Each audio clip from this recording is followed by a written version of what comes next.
নমস্কাৰ বন্ধুসকল, এটা কথা কবিতাৰ আধাৰত আজিৰ কবিতা ভগ্ন হৃদয়ৰ অনুভৱ। তুমিতো নাহা সেই কথা জানো, তথাপিও বৰ হেঁপাহ এবাৰ যদি আকৌ লগ পোৱা হ'লে মনৰ কথাবোৰ হেঁপাহ পলুৱাই পাতিলো হয়।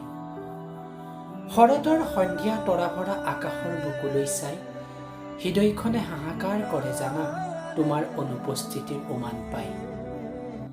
কেতিয়াবা মোৰ হৃদয়খনে তোমাক বৰকৈ বিচাৰে, প্ৰতিটো খোজত যেতিয়া মই উজুতি খাওঁ। আহিবাচোন এদিন, বহু কথাই পতা নহ'ল। মোৰ হৃদয়ত অংকুৰিত হোৱা সেউজীয়া সপোনবোৰ তোমাৰ মৰমত ডালে পাতে পূৰ্ণাংগ হৈ পৰিছিল।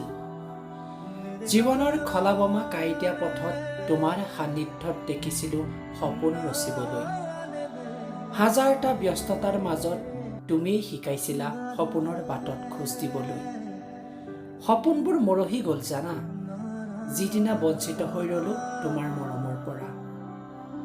কান্দি কান্দি কিমান যে অশ্ৰুৰ নৈখন সবল হৈ পৰিছিল তুমি অনুভৱ কৰিব নোৱাৰিবা। মাত্ৰ বিচাৰিছিলোঁ তোমাৰ এষাৰি মাত, কিন্তু তোমাৰ যে নাছিল কোনো উপায় সঁহাৰি জনাবলৈ মোক। সেয়ে সপোনবোৰ সপোন হৈয়ে থাকি গ'ল। তুমি ঘূৰি নাহা বুলি জানো, তথাপিও হৃদয়খনে নামানে জানা। হাহাকাৰ কৰি থাকে স্মৃতিবোৰৰ মাজত তোমাক বিচাৰি। ৰামধেনুৰ সাতোৰঙীৰ দৰে সংসাৰৰ ৰঙীনতাত বিচাৰি পাইছিলোঁ মিঠা সোৱাদ।